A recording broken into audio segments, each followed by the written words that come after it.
Hello there everyone, welcome back to a brand new movie review. Today I am going to review Project Hail Mary. Normally I don't actually review movies anymore, but I think, I thought maybe I should, do this movie review because for myself it was one of the best movies I've seen in the entire year.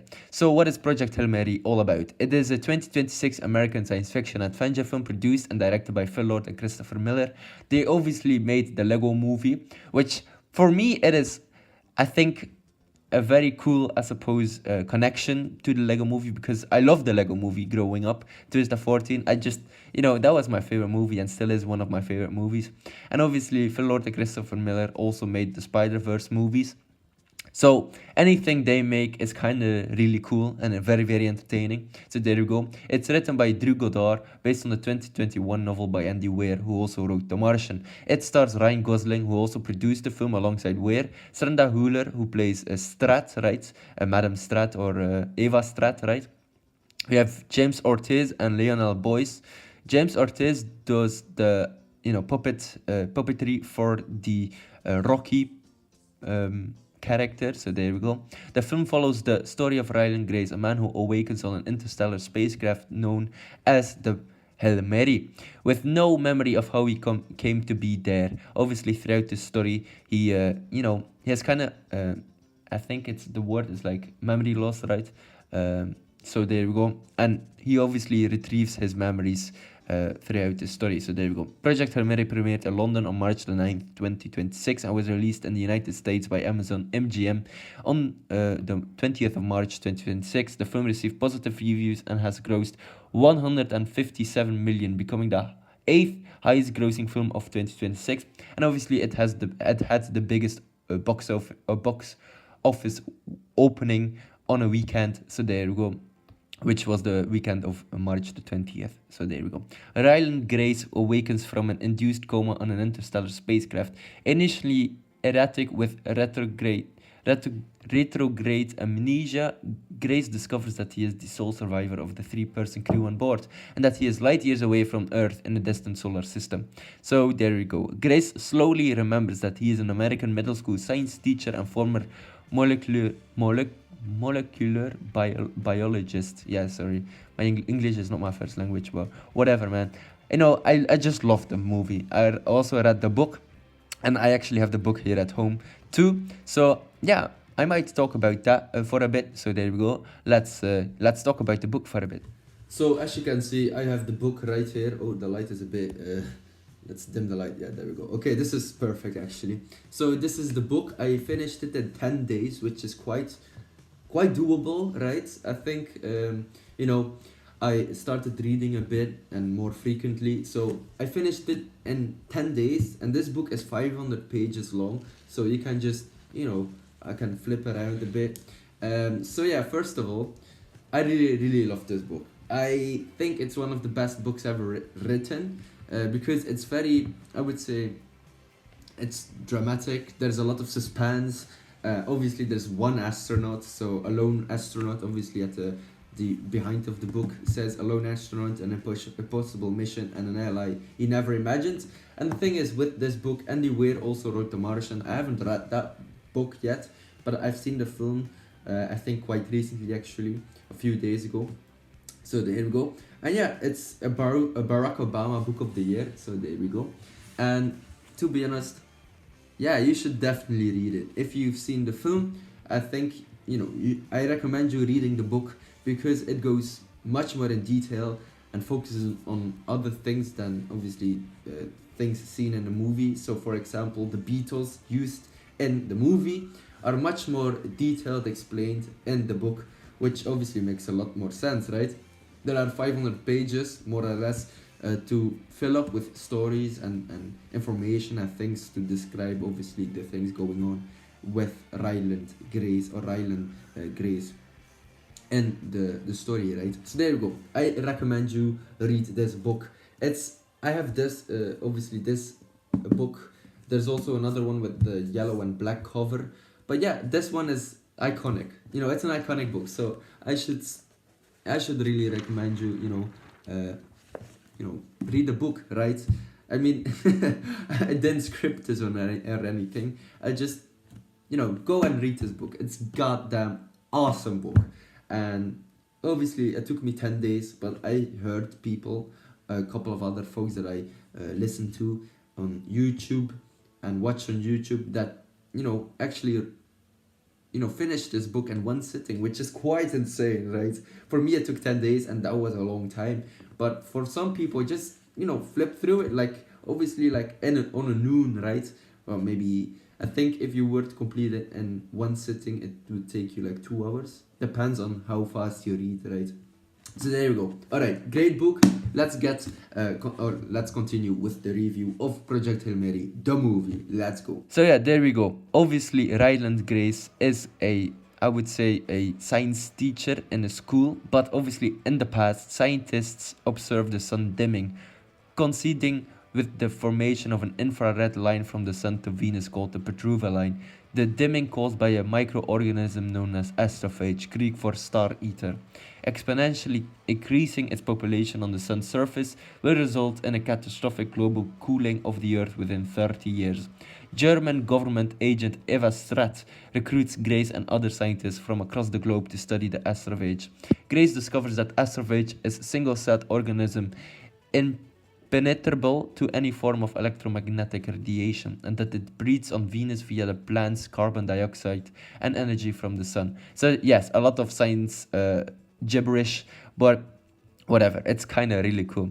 Obviously, it has infected other stars within Earth's solar neighborhood. Stratt discloses Project Hail Mary, an international effort to send a crew on an investigation suicide mission to Thai Ceti, the only undimmed nearby star, which obviously was 11 million light years away from Earth. So there you go. That takes around like 11-12 years to go over there. So yeah, sure, cool, nice. That's why Ryland Grace is in a coma.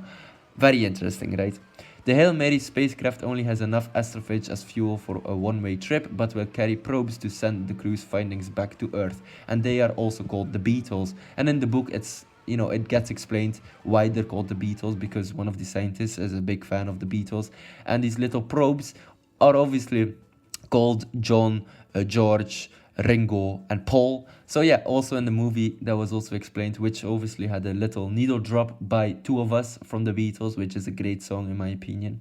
I really love the Beatles. So yeah, I really respected that, because they kept that in, and I was like, hell yeah, very nice. Obviously in the present, as Grace approaches Thai Ceti, he sees an alien spacecraft, the first ever alien interaction, I suppose, with humans. The spacecraft which docks with the Hail Mary is made of a solid form of xenon, which is obviously a gas, right? Which Grace dubs Xeonite. The pilot of the ship is a rock-like, five-legged alien from 40 Eridani, whom Grace names Rocky, after the Iridian's body and a fictional character Rocky Balboa from the Rocky movies too. So yeah, obviously, very cool, right? Yeah, okay, I'm not going to tell more about the plot, because you just need to check out the movie. And obviously, Rocky was also seen in the trailer.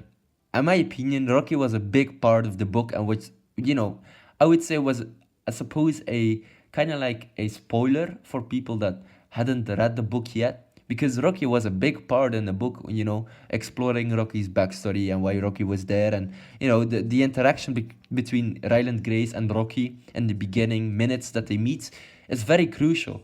And it was really cool to see that actually being brought into the trailer. And very interesting that they actually chose that and actually, showed Rocky so early on in the trailers. So there we go.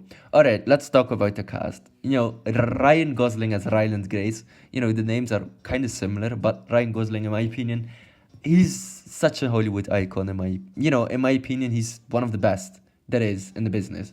I love him in La La Land, and La La Land is also one of my favorite movies. And Ryan Gosling, he's literally me. But yes, no, all jokes aside, there are so many jokes and memes about him, but he's such a nice guy. I've seen him in interviews, I've seen him talk to other people, and he's just doing his job. He's not like, he doesn't have a big ego. He loves his wife very dearly, and his wife also is, it's kind of funny because his wife also promotes his movies, and they're kind of like a great duo overall. So there we go. So Ryan Gosling plays Ryland Grace, a middle school science teacher and former molecular biologist on a mission to save humanity. He was also very funny in the movie, man. Ryland Grace, he has this sarcastic, I suppose, characterisms to him, and he has very cool little, I would say, interactions between Rocky, and like little goofs that he just does in the movie, and it's so, I would say, Ryan Gosling coded, because he kind of improves a couple of things that he did, I suppose, in the movie. Because there's this one sentence that obviously Rocky and Ryland are talking to one another, and suddenly, obviously, Ryland says to Rocky, "Yeah, man, my ex-girlfriend, he or she actually has a new, I guess, boyfriend or husband or whatever. His name is Mark." And Rocky says, "Yeah, Rocky hate Mark." So I found that very funny. So there you go. All right, the next crew or the next castmate is Sandra Hüller as Eva Stratt, the head of the international task force behind Project Hail Mary. Obviously, we have James Ortiz as Rocky, an alien Ryland encounters on his journey. The character was affected through puppet control by a team of 5 puppeteers dubbed the Rocketeers, and it's very nod. It's a cool little nod, I suppose, to the Rocketeer. Maybe that's the movie. Also, really like that movie with Jennifer Connelly. So there we go. Also, a little non-spoiler, I suppose, but Ray Porter and Meryl Streep provide other voices for Rocky, with Porter reprising his role from the audiobook. So yeah, Roy Porter also did the Project Hail Mary audiobook, and Meryl Streep just did a cameo, which was so fun to hear. So there we go. Alright, we also have Lionel Boyce as Carl. Carl was also a security guard and was featured in the movie. It was fun to see. Ken Leung as Yao Liji, the Chinese commander of the Hail Mary spacecraft, and obviously Kenneth Leung is an American actor known for his roles on stage and screen. Obviously, he was in the ABC drama series Lost, and also in the drama series Industry. Obviously, we have Milana Weintraub as Olyesa Ilyakiona, I think, a Russian engineer on board of the Hail Mary spacecraft. And the funny thing is, little Marvel reference here, but a little niche Marvel reference here.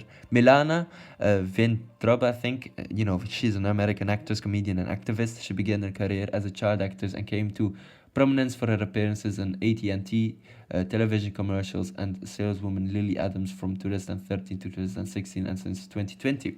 So there we go.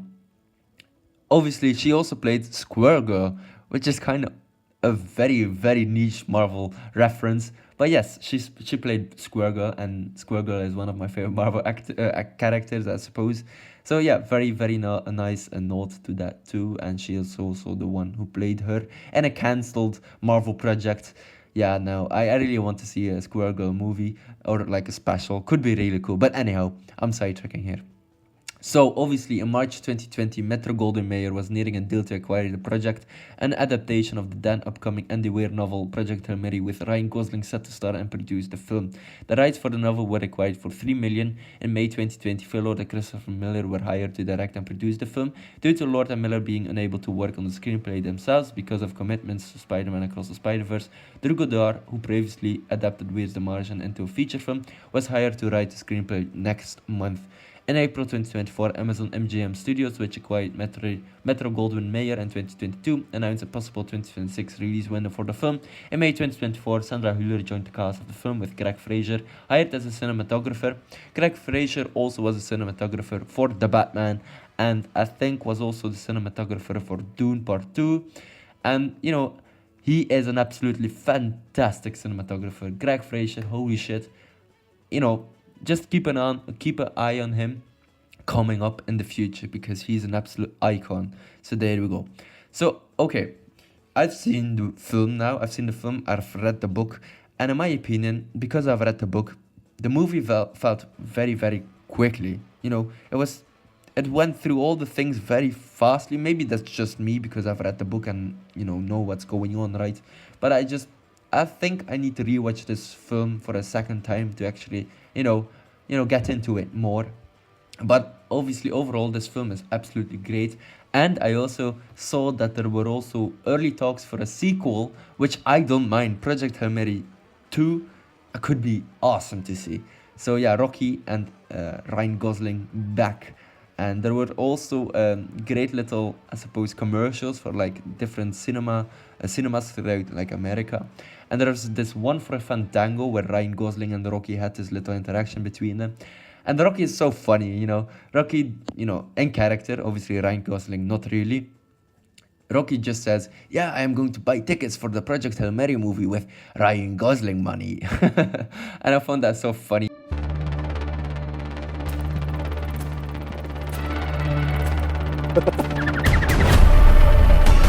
You know, as someone who loves movies and loves science fiction, this is just a fantastic movie to have. And I would love to have this one on Blu-ray eventually too. So, alright, ladies and gentlemen, hopefully you enjoyed this review. Hopefully you enjoyed the movie. Let me know down in the comment section below what you thought of the movie, if you've seen the movie, if you found the movie entertaining, fun, maybe dumb, maybe sometimes not really serious at a way. I totally understand why. But anyhow, I really liked the movie. I really liked the tone and the entertaining aspects to it. And, you know, it was lighthearted, you know. It was really fun. It was like, kind of like resembles E.T. It's a family picture, right? So there we go. All right, ladies and gentlemen, hopefully you enjoyed this video. Don't forget to like and subscribe. And I will check you later. Goodbye, everyone. Or should I say, Rocky hate Mark. Goodbye. I'm Grace. I'm going to call you Rocky. His son is dying too. We're going to save our planet. We have to learn how to communicate. Why is a school teacher in space? Don't like that voice. Nope. I am Rocky. That's not bad. Amaze. Welcome to the Hail Mary. Thank you, Mary. You're welcome, Dr. Gray. Thank you, Mary. You're welcome, Rocky. Together, we're pretty smart. The world is counting on you. No. So I have a new roommate. Who is Grace talking to? There's no way you can hear me right now. Can't hear. Oh my god. I'm not heroic. You just need to find someone who'll be grateful. You are the greatest human I have ever met. It's joke. I only meet one human, and it's you. I get it.